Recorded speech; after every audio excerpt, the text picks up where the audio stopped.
حزقیل 26واں باب۔ اور 11ویں برس میں مہینے کے پہلے دن خداوند کا کلام مجھ پر نازل ہوا کہ اے آدم زاد، چونکہ سور نے یروشلم پر کہا ہے، ہا ہا، وہ قوموں کا پھاٹک توڑ دیا گیا ہے، اب وہ میری طرف متوجہ ہوگی، اب اس کی بربادی سے میری معموری ہوگی۔ اس لیے خداوند خدا یوں فرماتا ہے کہ دیکھ اے سور، میں تیرا مخالف ہوں اور بہت سی قوموں کو تجھ پر چڑھا لاؤں گا، جس طرح سمندر اپنی موجوں کو چڑھاتا ہے، اور وہ سور کی شہر پناہ کو توڑ ڈالیں گے اور اس کے برجوں کو ڈھا دیں گے، اور میں اس کی مٹی تک کھرچ پھینکوں گا اور اسے صاف چٹان بنا دوں گا۔ وہ سمندر میں جال پھیلانے کی جگہ ہوگا، کیونکہ میں ہی نے فرمایا، خداوند خدا فرماتا ہے، اور وہ قوموں کے لیے غنیمت ہوگا، اور اس کی بیٹیاں جو میدان میں ہیں تلوار سے قتل ہوں گی، اور وہ جانیں گے کہ میں خداوند ہوں، کیونکہ خداوند خدا یوں فرماتا ہے کہ دیکھ میں شاہ بابل نبوکدنضر کو، جو شہنشاہ ہے، گھوڑوں اور رتھوں اور سواروں اور فوجوں اور بہت سے لوگوں کے انبوا کے ساتھ شمال سے سور پر چڑھا لاؤں گا۔ وہ تیری بیٹیوں کو میدان میں تلوار سے قتل کرے گا اور تیرے ارد گرد مورچہ بندی کرے گا اور تیرے مقابل دمدمہ باندھے گا اور تیری مخالفت میں ڈھال اٹھائے گا۔ وہ اپنے منجنیق کو تیری شہر پناہ پر چلائے گا اور اپنے تبروں سے تیرے برجوں کو ڈھا دے گا۔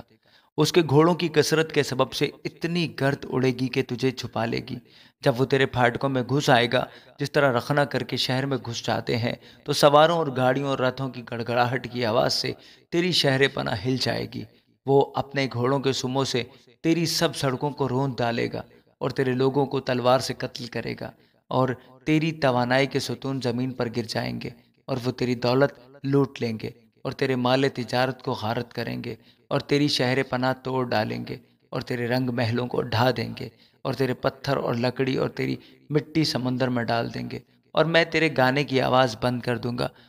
اور تیری ستاروں کی صدا پھر سنی نہ جائے گی، اور میں تجھے صاف چٹان بنا دوں گا، تو جال پھیلانے کی جگہ ہوگا اور پھر تعمیر نہ کیا جائے گا، کیونکہ میں خداوند نے یہ فرمایا ہے، خداوند خدا فرماتا ہے۔ خداوند خدا سور سے یوں فرماتا ہے کہ جب تجھ میں قتل کا کام جاری ہوگا اور زخمی کراہتے ہوں گے، تو کیا بحری ممالک تیرے گرنے کے شور سے نہ تھر تھرائیں گے؟ تب سمندر کے عمرہ اپنے تختوں پر سے اتریں گے اور اپنے جبے اتار ڈالیں گے اور اپنے زردوز پیراہن اتار پھینکیں گے۔ وہ تھر تھراہٹ سے ملبس ہو کر خاک پر بیٹھیں گے، وہ ہر دم کانپیں گے اور تیرے سبب سے حیرت زدہ ہوں گے، اور وہ تجھ پر نوحہ کریں گے اور کہیں گے، ہائے تو کیسا نابود ہوا، جو بحری ممالک سے آباد اور مشہور شہر تھا، جو سمندر میں زور آور تھا، جس کے باشندوں سے سب اس میں آمد و رفت کرنے والے خوف کھاتے تھے۔ اب بحری ممالک تیرے گرنے کے دن تھر تھرائیں گے، ہاں سمندر کے سب بحری ممالک تیرے انجام سے ہراساں ہوں گے،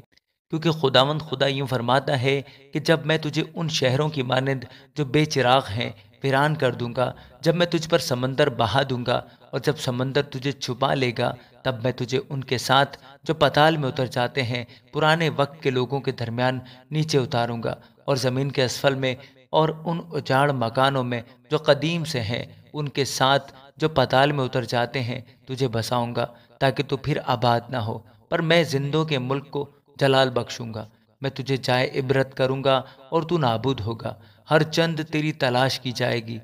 تو کہیں ابد تک نہ ملے گا، خداوند خدا فرماتا ہے۔ آمین۔